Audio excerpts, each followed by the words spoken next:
What's up everyone? Welcome ulit dito sa aking channel, and today's vlog isang legit na pwedeng mautangan pa rin yung i-share ko sa inyo. Napakabilis yung pag-process nila ng loan application at fast approval din ito mga ka-interview. Registered po ito sa Securities and Exchange Commission, kaya talaga maaasahan nga yung loan app na ito. So if in case na pagkatapos nyo mapanood nga yung buong video and sa tingin nyo parang okay siya utangan, di ba, para sa inyo, para nga sa mga pang-emergency or unexpected na pangangailangan, ilalagay ko po yung link sa comment section. So i-click nyo nga lang yung link na yan at mai-route kayo sa official website nila or sa kanilang app. I-download nyo nga lang, mag-fill out, and pwede na kayong makautang. So dito, kahit wala kayong trabaho, basta meron kayong inaasahan or meron kayong ibang mga source of income, pwede niyong subukan nga na umutang sa loan app na ito. Pwede kayong makautang dito hanggang 25,000 pesos hanggang 30,000 pesos. Pero kapag first time natin na umutang, pwede lang makahiram ng 1,000 hanggang 13,000 pesos. Pero ayan nga, kapag repeat borrowers ka, possible po talaga na tataas yung credit limit mo. So, yun nga ang pag-uusapan natin ngayon ay itong Cashalo. So, by the way mga ka-interview, itong Cashalo ay isa sa mga trending ngayon talaga at marami na yung mga nakakakilala sa loan app nga na ito dahil sa magandang offer nila. And before, marami pa itong product like pwede mong gamitin si Cashalo para kumuha or mag-buy now, pay later. Pero ngayon kasi mas focus nga sila dito sa cash loan, no? Isa din ako sa mga natuwa dito kasi syempre 'di ba sa panahon ngayon lalo nagsisitaasan yung mga bilihin, minsan nagkukulang talaga tayo sa budget and kailangan natin ng mauutangan. At dahil nga halos pare-pareho tayong apektado ng mga nangyayari ngayon, pagtaas ng mga bilihin, ang hirap lang talaga mag-budget.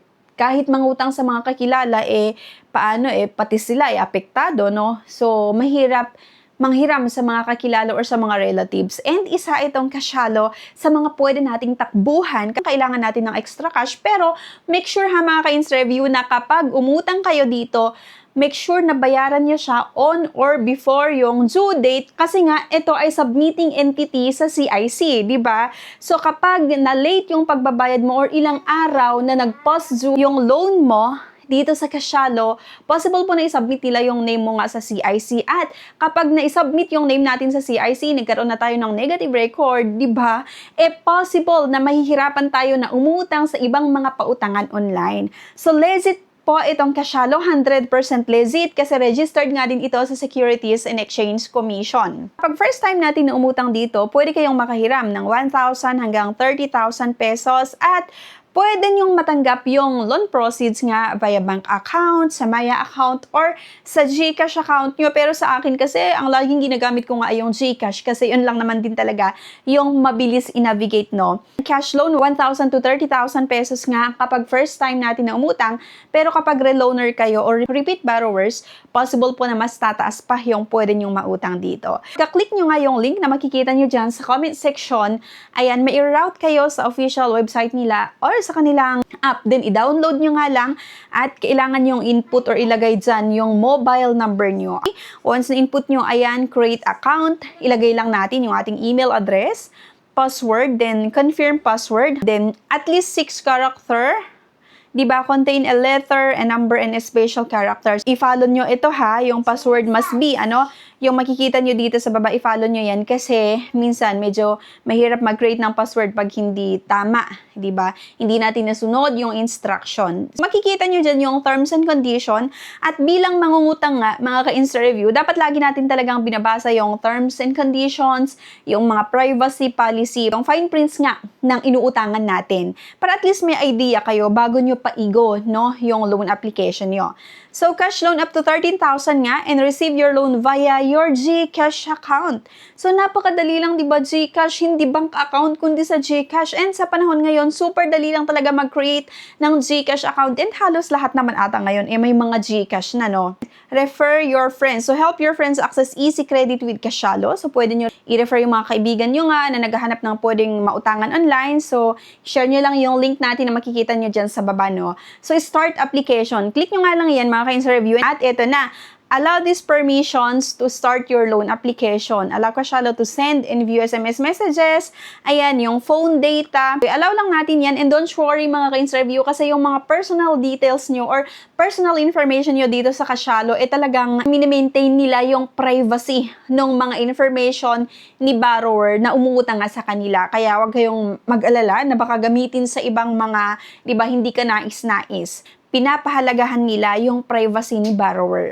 So, personal information like yung given name, last name, and then citizenship, Philippines, other country, kung tag-ibang bansa ka, no? At gender, ayan, female, marital status, at yung employment. Add current address. Sasagutin nyo lang yan mga ka-interview, street, province, district, barangay, at yung postal code and then yung work information. Hindi naman talaga nawawala yan.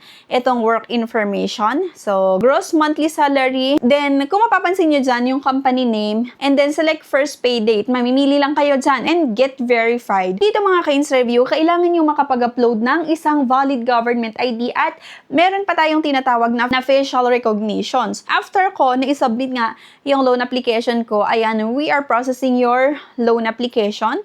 Please check back soon. Habang inaantay ko yung loan application ko nga, yung status ng loan application ko dito sa Kashalo, i-share ko lang na kung sakali na may mga katanungan kayo dito sa Kashalo, pwede kayong mag-message or mag-email nga sa kanila dito sa email nila na hello@kashalo.com, and then meron pa silang contact number. Pwede kayong mag-message sa kanila and then nakalagay din dito yung location nila. So, talagang makikita mo na legit itong Kashalo kasi nilagay talaga nila kung saan yung address nga ng company nila, no? And then, standard operating hours, 8 o'clock a.m. So, kung sakali, natatawag kayo dito sa customer service nga nila, dapat from 8 o'clock a.m. until 5 p.m. Kasi baka tatawag kayo ng gabi, wala nang sasagot. Meron silang SEC registration number and certificate of authority number. Yung isa sa maganda dito nga sa Kashalo.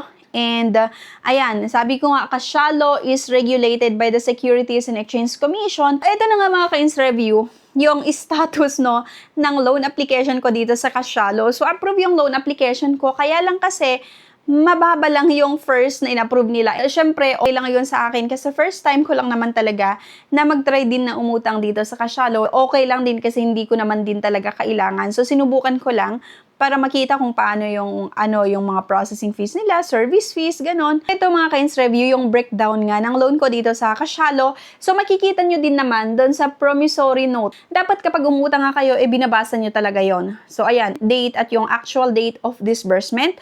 So, for value received, undersigned pursuant to the loan under the loan product number, ayan, nilagay nila. Principal ay 511.50. Yung processing fee dito ay 0. Akalain mo yun, 0 processing fee. Meron lang silang service fee na 21.48 at yung amount to be remitted to insurer ay 11.50. Documentary stamp tax, 0. Net proceeds of loan. So, bali, ang ipapadala nila ay 500. Nakakatuwa lang kasi matatanggap ko ng buo yung pera dito sa Kashalo, no? Hindi kagaya ng mga iba na minsan uutang ka ng 500, tas ang matatanggap mo lang ay 300 dahil nga may kinaltas na agad na mga processing fees or iba't ibang mga charges. Pero dito sa Kashalo, matatanggap ko daw ng buo nga, 500 yung ipapadala nila net proceeds of loan. At ito na nga, loan amount 500 pesos, then loan terms na in-offer nila sa akin ay 14 days. Akalain mo yun mga ka-interview, first time ko na umutang dito sa Kashalo and nag-offer agad sila ng 14 days na payment terms. Diba? So nakakatuwa lang and makikita nyo dito sa baba yung details. Total amount due is 547.31. So dun sa utang ko na 500 pesos, bali yung mga charges lang na nai-add dito ay 47.31. Kaya nga ang babayaran ko or buo na babayaran ko ay 547.31. So March 25, 2026 yung due date. So anyway, sinubukan ko na umutang dito nung March pa, no? So pinakita ko lang din sa inyo mga ka-interview. So yun, nakakatuwa lang talaga itong Kashalo. Kasi super fast yung pag-approve nila ng loan and then pinapadala nila ng buo, matatanggap ng buo. And then dun sa 500, akalain mo yun, ang patong lang or yung mga charges lang ay 47.31 sa loob ng 14 days.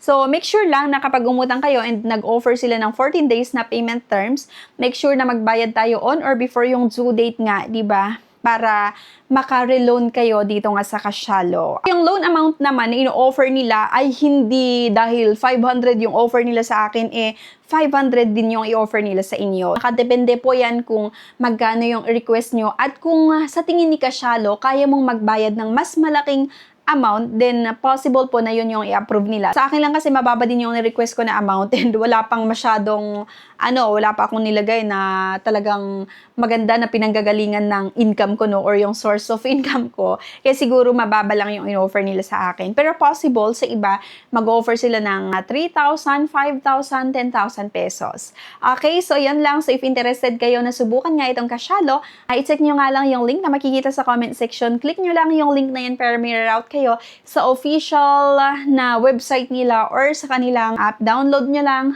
mag-create ng account, and then apply. Na makatulong yung video na ito, please don't forget nga to like, share, and subscribe. At huwag nyo kalimutan na i-click nga yung bell icon dyan sa baba para maging updated kayo sa mga susunod na videos na i-upload natin dito sa ating channel. Thank you and see you sa next video. Bye!